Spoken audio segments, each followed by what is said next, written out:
Alex मुस्कुराते हुए doctor Matthew के दफ्तर के इस्तकबालिया पर गई। वही औरत वहां पर थी। ऑफिस का अंदरूनी दरवाजा नीम हुआ था।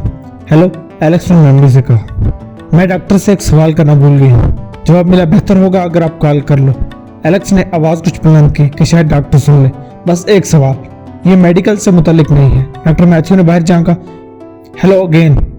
डॉक्टर ट्रेवर हमें अपने दफ्तर में लेकर गया था। इसने अच्छी बातचीत की। वहाँ काफी तस्वीरें थी। मुझे तस्वीर देखने में बहुत मजा आया। मैं जैक्सन में पली बड़ी हूँ। एक तस्वीर ने मुझे उलझा दिया है, जिसमें एक बिल्डिंग में शीशे लगे हैं और फ्री एड्स टेस्टिंग का बैनर लगा हुआ है, जबकि जेफरसन स्ट्रीट पर वो एक रेस्टोरेंट था। मैं छोटी सी थी जब डैडी मुझे वहां लेकर जाते थे। मैथ्यू की आंखों में चमक सी आ गई। हाँ, तुम ठीक कहती हो, वो पेलो रेस्टोरेंट था। इसको ऐसी जगह की जरूरत थी जहाँ शहर के गुरबा और बेघर बआसानी पहुंच सके और मुफ्त तिब्बी सहूलियात से मुस्तफीद हो सके। एलेक्स ने हैजान महसूस किया। बआसानी रसाई किस लिए? इसका क्लिनिक वो मुफ्त इलाज करता था। वहां पर ट्रेवर काफी वक्त गुजारता था, वायरस पर काम करता था। एड्स, हेपेटाइटिस सी, हर्पीज वगैरह गुरबा में ये आम होते हैं। इसने काबिल कदर काम किया। ओ आई सी।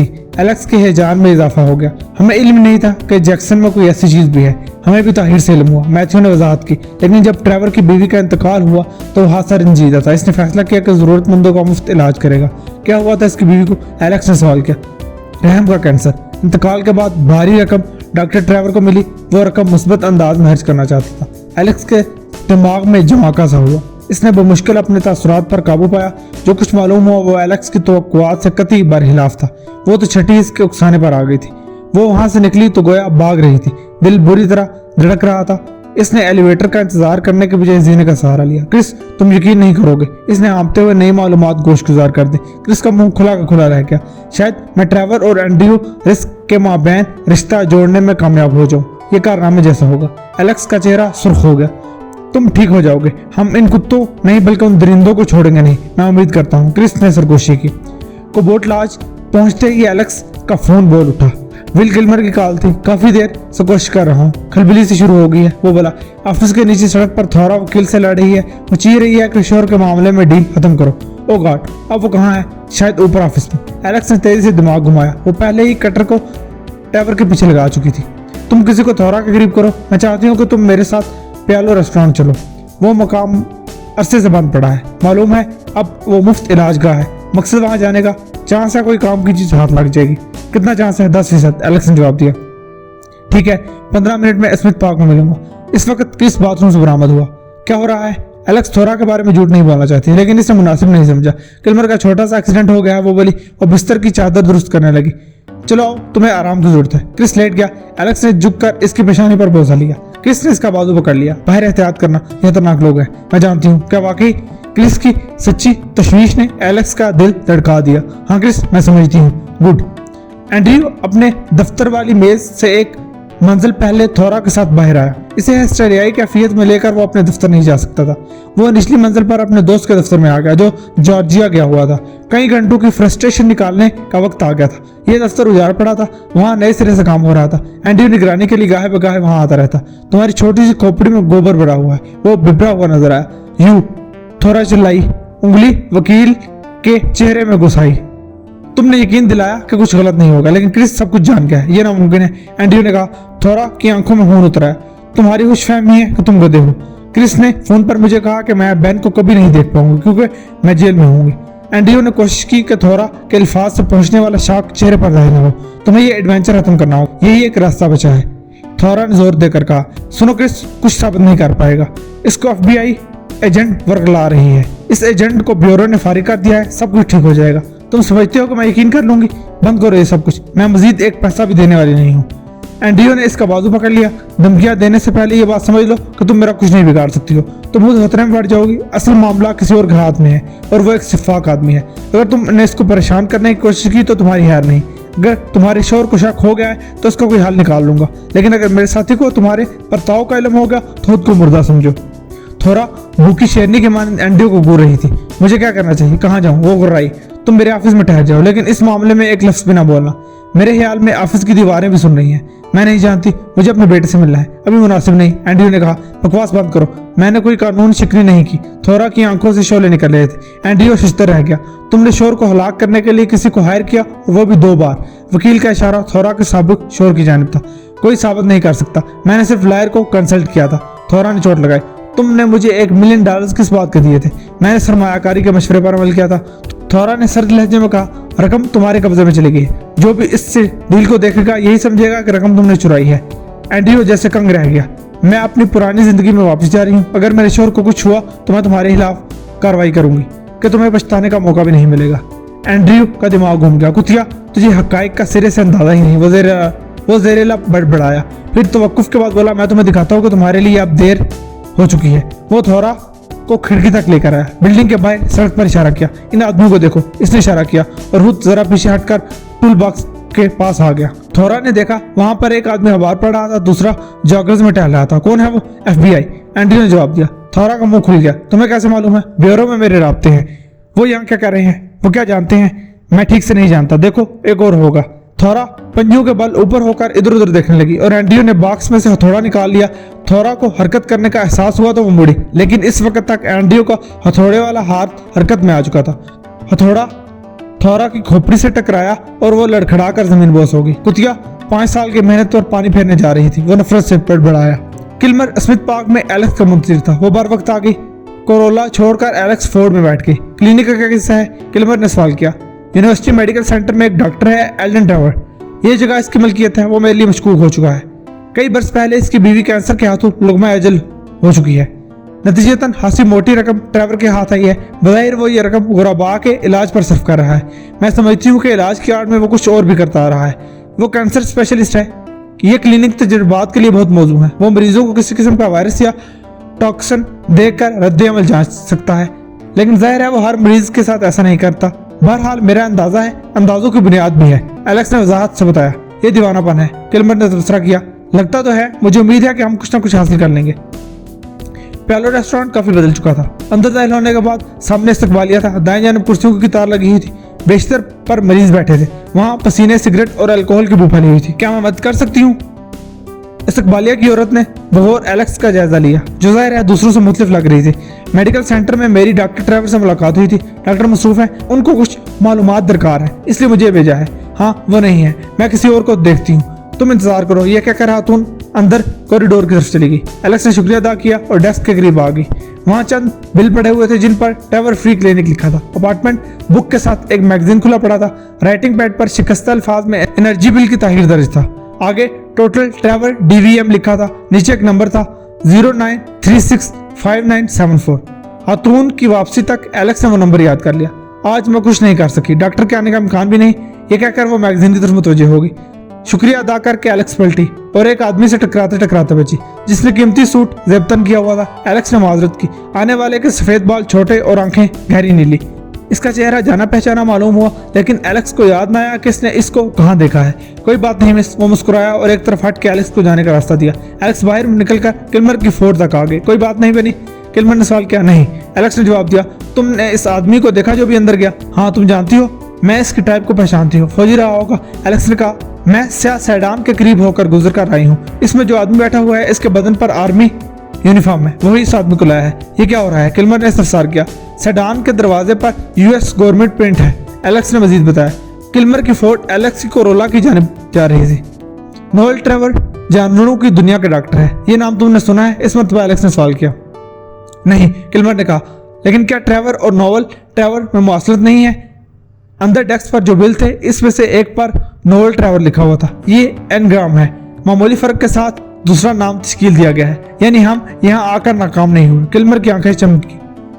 कैंसर का डॉक्टर नई उर्फियत के साथ नजरअंदाज नहीं किया जा सकता। ब्लॉक का चक्कर लगाओ। एलेक्स ने कहा। देखना यह है कि वो आदमी अंदर कब तक रुकता है। अगर वो अंदर ही है तो यकीनन ट्रेवर के साथ होगा। किल्मर घूमकर वापस आया तो सैडान गायब थी। मेरे अंदाजे के मुताबिक वो इंट्रा स्टेट पर निकले होंगे। किल्मर ने क्या सराई की। इसका हुलिया बताओ, डॉक्टर ट्रेवर ने कहा। एडवर्ड बडल ने अंदरूनी दफ्तर पर तायराना नजर डाली और एलेक्स के बारे में बताना शुरू कर दिया। एल्डन ट्रेवर ने कोई रद्द-ए-अमल जाहिर नहीं किया, लेकिन बडल को गुस्सा देना आसान न था। कौन थी वो? बडल ने बगौर ट्रेवर को देखा। वो FBI के एजेंट है, तमाम ब्यूरो का सहारा नहीं है, वो तनहा काम कर रही है। बडल के चेहरे पर नागवार तासुरात पैदा हुए। FBI एजेंट बडल, वो कोई खास मसला नहीं है। बडल सर हिलाकर रह गया। चंद मिनट कबल डॉक्टर मैथ्यू की दोस्ताना कॉल आई थी कि डॉक्टर क्रिस और एलेक्स के वहां पहुंचने का इम्कान है। अब एलेक्स की आमद ने सूरत हाल को एक नया रंग दे दिया है। अगर इसका मुशाहिदा अच्छा है तो वो फोटोग्राफ देखकर जान चुकी है कि ये जगह कभी प्यालो रेस्टोरेंट कहलाती थी। इसे ये भी एहसास हो गया होगा कि फोटो में जो आर्मी मेजर था वो इसके सामने यहाँ आया था। मतलब ये हुआ कि वो जल्द ही VCP की हकीकत से पर्दा उठा देगी। इसके बाद एल्डन ट्रेवर तक पहुंचेगी। इसे ट्रेवर की पुरानी और नई जिंदगी की कड़ी मिल जाएगी। ट्रेवर या नोवल ट्रेवर ये खतरा मोल लेने के लिए तैयार न था। बडल, तुम मेरे कारनामे को जानने के लिए बेकरार हो। ट्रेवर ने कुर्सी से टेक लगाई। मैंने वो चीज हासिल कर ली है जिसके लिए तुम बरसों से सरगर्दान थे। क्या कहना चाहते हो? बडल ने बेचारे से सवाल किया। परफेक्ट वेपन, ट्रेवर ने कहा। बड़ा लफ्ज इस्तेमाल कर रहे हो? एल्डन ट्रेवर मुस्कुराया। हाँ, दुरुस्त कह रहा हूँ। परफेक्ट इसलिए कह रहा हूँ कि ये हथियार नहीं लेकिन हथियार है। बहुत अच्छे, क्या फिक्र है, बता भी दो। एल्डन ट्रेवर ने डेस्क की दराज खोली और एक छोटी सी वाइल निकाल ली जिसमें ब्राउन महलूल भरा हुआ था। ये क्या है? रेट्रोवायरस। सोर्स, फिलहाल ये मेरा सीक्रेट है। परफेक्ट वेपन क्यों कर है? पहली बात यह है कि इसे हथियार साबित नहीं किया जा सकता। दूसरी बात यह है कि इसकी हलाकत हेजी की मुद्दत है 10 से 12 महीने। कैंसर से कुदरती अंदाज में मौत होती है। औसतन 16 महीने लग जाते हैं, ट्रेवर ने बताया। बडल की पेशानी पर सोच की लकीरें बुलंद हुई। वो हथियार को बड़े पैमाने पर इस्तेमाल करने का सोच रहा था। तुम जानते हो, वो बोला, बड़े पैमाने पर इस्तेमाल करने के लिए ये नामौजू है। बडल ने सोच को जुबान दे दी। वो मेरा मसला है। ट्रेवर आगे की तरफ झुका। असल इशू वैक्सीन का था और वैक्सीन का मसला मैं हल कर चुका हूँ। और ये भी सुन लो कि वायरस की इजाद मेरी है और मैं इसे फैलाने के बाद तबाह भी कर सकता हूँ। ट्रेवर ने फखरिया अंदाज में कहा। लेकिन अगर 3 हफ्ते गुजर गए तो मैं कुछ भी नहीं कर सकता, इसने मजीद बताया। कुछ देर दोनों के दरमियान दुश्मन के खिलाफ बाहमी मुफादात के तरीकाकार पर बातचीत होती रही। एलेक्स कोबर्ट लॉज के कमरे में क्रिस के साथ थी। क्रिस की तबीयत मजीद बिगड़ गई थी। एलेक्स क्रिस का लैपटॉप इस्तेमाल कर रही थी। इसने गूगल में ट्रेवर के बजाय एल्डन ट्रेवर टाइप किया। जवाब में 100 के लगभग रिजल्ट सामने आए। वो सोच में पड़ गई। इस वक्त फोन ने इसकी तवज्जो कंप्यूटर से हटा दी। कटर ने कॉल की थी। यस, नोवल ट्रेवर का कोई मुजरिमाना रिकॉर्ड नहीं है, लेकिन मैंने जब इसका माजी कंगाला तो इंकशाफ हुआ कि नोवल ट्रेवर ने कभी जानवरों के डॉक्टर की तरबियत हासिल नहीं की। इसके डाटा में जिस स्कूल ग्रेजुएशन का जिक्र है वहाँ इसका कोई रिकॉर्ड नहीं। अलबत्ता मिसिसिपी में इसके कागजात बुनियाद पर इसे लाइसेंस दिया गया था जो इसको टेनेसी स्टेट ने दिए थे, अगरचे वो वहाँ प्रैक्टिस नहीं करता था। जनूबी जैक्सन में एक जगह इसकी मलकियत है जहाँ डॉग ब्रीडिंग होती है। वो मेडिकल स्कूल को जानवरों पर तहकीक के लिए कुत्ते फराहम करता है। एलेक्स हैरत से कटर की फराहम करदा इतलात सुन रही थी। इसका फैसला बर वक्त था कि रेस्टोरेंट क्लिनिक वाला नाम यानी नोवल डिट्रेवर। एलेक्स ने फौरन ही कटर को बता दिया था। अजीब बात है, वो बोली, नोवल डिट्रेवर नहीं तो क्या एल्डन ट्रेवर है? ठहरो, मैं फिर कॉल करता हूँ। एलेक्स दोबारा कंप्यूटर की तरफ मुतवज्जो हो गई।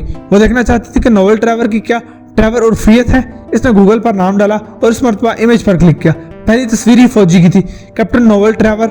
लेकिन क्या वो अफ्रीकी अमेरिकन था? दूसरे वाले की दाढ़ी थी।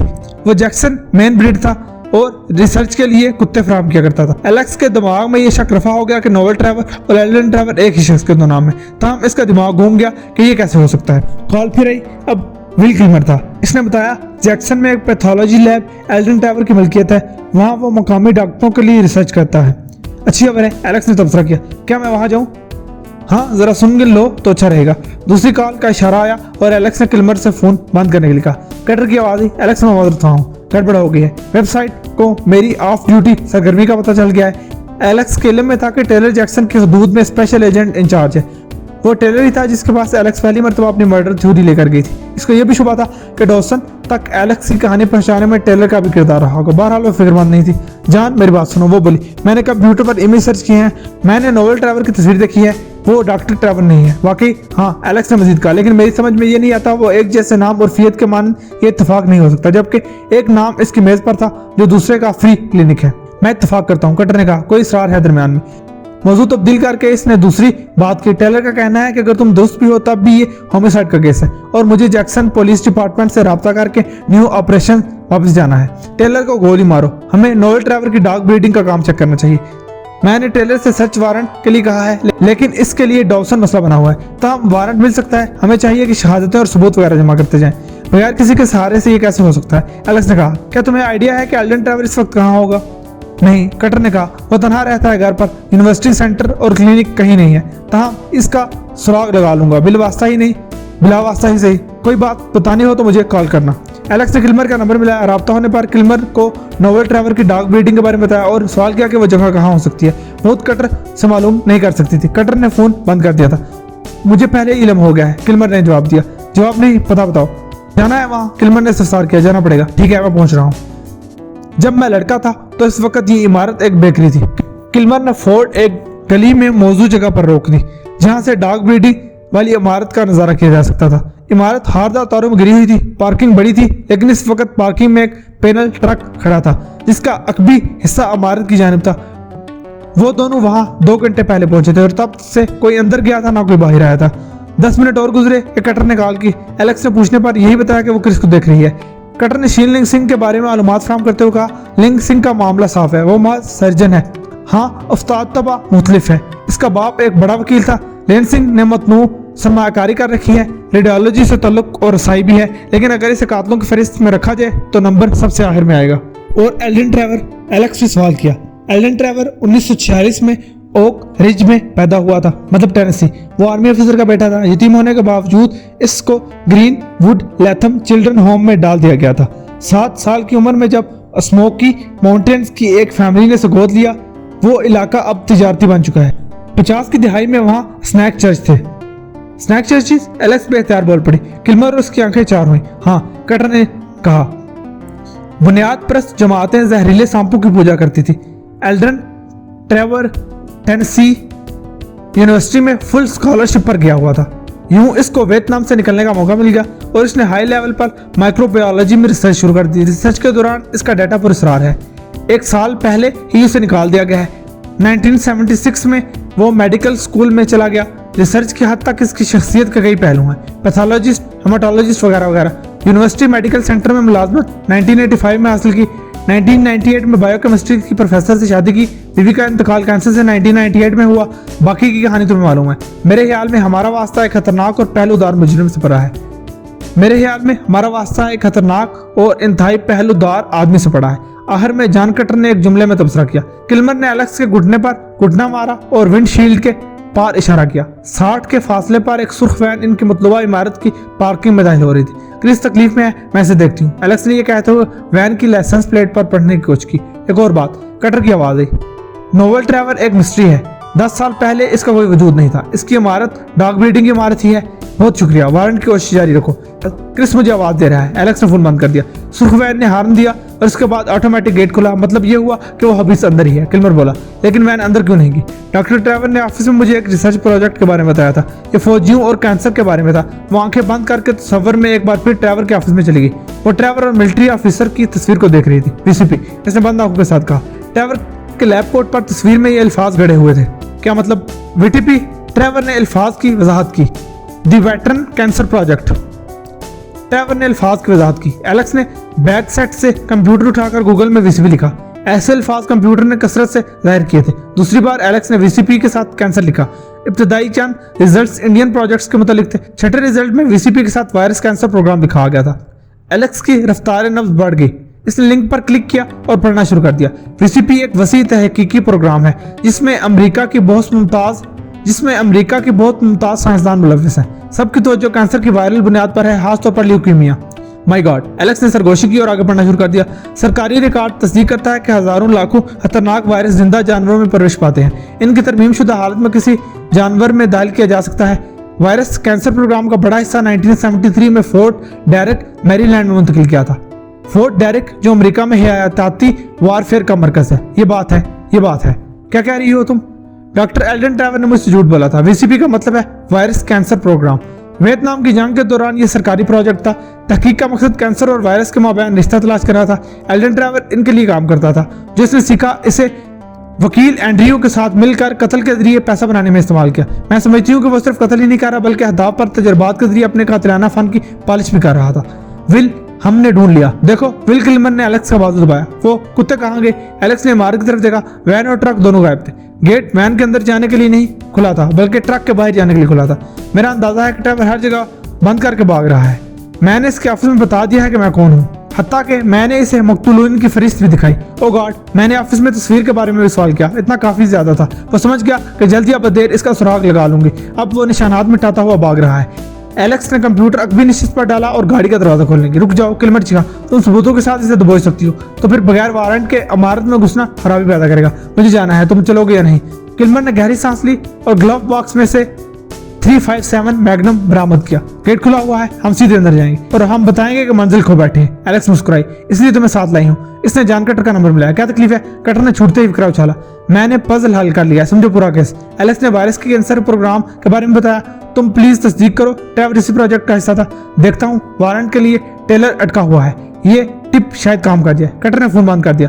किल्मर ने फोर्ड स्टार्ट किया और 1 मिनट के अंदर अंदर अमाद की पार्किंग में दाखिल हो गए। किल्मर ने इंजन बंद किया और इससे पहले एलेक्स की आंखों में देखा। ये गेट क्यों खुला था? मेरे जहन में ये सवाल किलबिला रहा है, शायद वो वापस आ रहे हैं, लेकिन फिर भी वहाँ मौश हो गए। चलो अब आ ही गए हैं। फ्रंट डोर की बजाय वो गाड़ी से निकलकर साइड में खिड़कियों की तरफ गए। खिड़कियों की बुलंदी बहुत ज्यादा थी। मत करो, एलेक्स ने कहा। किल्मर ने दोनों हाथ से नीचे एक दूसरे में फंसाकर हल्का बनाया और एलेक्स एक पैर हाथों पर रखकर उछली। वो खिड़की की हुक थामने में कामयाब हो गई। शीशे से आंख लगाकर इसने अंदर देखा। दीवार के साथ दर्जनों पिंजरों की कतार थी, हर एक में एक कुत्ता सो रहा था। क्या देखा? किल्मर ने सवाल किया। कुत्ते, पिंजरों में कुत्ते सो रहे हैं, मतलब ये सही है कि ये जगह डॉग ब्रीडिंग के लिए इस्तेमाल होती है, किल्मर ने कहा। लेकिन कोई अनोखी बात है, कुत्ते सैकड़ों की तादाद में हैं और सब सो रहे हैं। शायद वो बेहोश है। महान इसे फिर खुले हुए गेट का ख्याल आ गया। इसकी पेशा वराना हिस्स फड़की। भागो, इसने वापस जस्ट लगाई। क्या हुआ? किल्मर का मुंह खुला रह गया। भागो, एलेक्स ने इसका बाजू पकड़ा। वो इमारत से निकल ही रहे थे कि तेज हवाओं का जकड़ इनकी पूंछ से टकराया। शोलों के भड़कने की आवाज बुलंद हुई, दोनों जमीन पर गिरे। एलेक्स ने चीख कर किल्मर को पुकारा। हवास मुजतमा किए और करवट लेकर उठ बैठी। चंद गज दूर किल्मर घुटनों पर था और वो पुष्ट में से शीशे का टुकड़ा निकालने की कोशिश कर रहा था। इसके अक्कम में धुएं का स्याह बादल बुलंद हो रहा था। तमाम खिड़कियों के शीशे टूट गए थे और तपिश बाहर आ रही थी। फिर एक धमाका हुआ और एलेक्स मुंह के बल गिरी गई। एंडियोरिस्क 2 विलियम, 1 लियोरिस्ट और 1 बेटा ब्लोकर ले चुका था। ताहम भड़का हुआ दिल काबू में नहीं आ रहा था। सर की हालत बेराब थी। मैं कुछ समझी नहीं। इसकी बीवी लिजा ने 8वीं मरतबा कहा। एंडियो ने खिड़की की तरफ इशारा किया। वो FBI के आदमी है, वहां बाहर ऑफिस की बिल्डिंग के बाहर थे। तुम्हें कैसे मालूम? वो आयरिश भी हो सकते हैं। मुझे मालूम है, क्योंकि मुझे मालूम है, एंड्रयू ने कहा और इसके करीब बैठकर इसके दोनों हाथों में अपने हाथ ले लिए। लिजा को कॉल करना था कि हतुल इम्कान तेज से मुल्क से निकला जाए, लेकिन FBI के हसास से निकलने के लिए ग्लाइकॉन की जरूरत थी। तुमने क्या कर दिया है? क्या छुपा रहे हो? ये तो टैक्स के मामलात हैं, तुम्हें समझाने में वक्त लगेगा। इस वक्त हमारे पास दूसरी चॉइस नहीं, हमें कोस्टा रिका जाना है। लिजा ने शोर को सर्द आंखों से देखा। तुम्हारे पास चॉइस नहीं होगी, लेकिन मैंने ऐसा कुछ नहीं कहा। मैं यहाँ रहूंगी, मुतमईन होने के बाद कोस्टा रिका आ जाऊंगी। एंड्रयू की आंखें खुली खुली रहेगी। वो थोड़ा के मानद बातें कर रही थी। बेबी, तुम सूटकेस पैक करो, वहां पहुंचकर मैं तुम्हें मुतमईन कर दूंगा। लिजा ने बेलचक आवाज में कहा। मैं कहीं नहीं जा रही। अगर तुम मुझे मजबूर करोगे तो मैं तलाक के कागजात दाखिल कर दूंगी। एंड्रयू के सर पर बम फटा। वो सन्नाटे में रह गया। गुज़श्ता 3 बरसों में एंड्रयू ने 12 सांसें बीवी के नाम कर दिए थे। इस वक्त वो दुरुस्त लग रहा था, लेकिन अब इसकी हालत वही थी जो क्लाइंट्स की थी, जिनकी मदद से वो ग्लाइकॉन के साथ मिलकर कर चुका था। बेहतियार इसका हाथ लिजा के हलकों में चला गया। मैं चला जाऊंगा और FBI यहाँ होगी, तुम्हारे कारनामे उनको बता दूंगी, लिजा ने धमकी दी। एंड्रयू तिल मिलाकर पीछे हट गया। वो अकेला ही निकल जाएगा, चंद मिलियन से फर्क नहीं पड़ता। अब इसके पास काफी दौलत थी, बाहर जाने के लिए वो कुछ भी करती रहे, क्या फर्क पड़ता है। इसे ग्लाइकॉन का इंतजार था। वो हॉल में चला गया। वो कंप्यूटर पर ईमेल चेक करना चाह रहा था। वहां से वो स्टडी रूम की तरफ जा रहा था। अचानक एक दो हैकल साया स्टडी से बरामद हुआ। हेलो एंड्रयू, ग्लाइकॉन ने कहा। बाहर हासा रश है, क्या तुम मेरे साथ छोड़ रहे हो? क्या हम निकल सकते हैं? एंड्रयू ने सवाल किया। तुम्हारा क्या अंदाजा है? तुम जानते हो कि मैं कयास सराय पर इन्हिसार नहीं करता, एंड्रयू ने कहा। इसके साथ वो पहली बार ऐसी सूरत हाल से 2-4 हुआ था। एलेक्स अपने तौर पर काम नहीं कर रही, ग्लाइकॉन ने कहा। मुझे यकीन है कि ब्योरन ने इसे टर्मिनेट नहीं किया, ग्लाइकॉन ने स्पॉट लहजे में कहा, और वो वापस स्टडी रूम की तरफ मुड़ गया। हरकत का वक्त है, लिजा को बुलाओ। एंड्रयू सवाल करना चाह रहा था लेकिन नहीं किया। इसने पीछे देखा। लिजा यहाँ आओ, तुम खुद आ जाओ, वो बोली। मेरे साथ कोई है, एंड्रयू बोला। ऑल राइट, मैं आ रही हूँ। ग्लाइकॉन की अचानक आमद ने एंड्रयू को हैरान कर दिया था। इसने ज़रीफाना जुमले कहने के लिए गर्दन घुमाई। ग्लाइकॉन के हाथ में पिस्टल था। गोली एंड्रयू के सीने में उतर गई।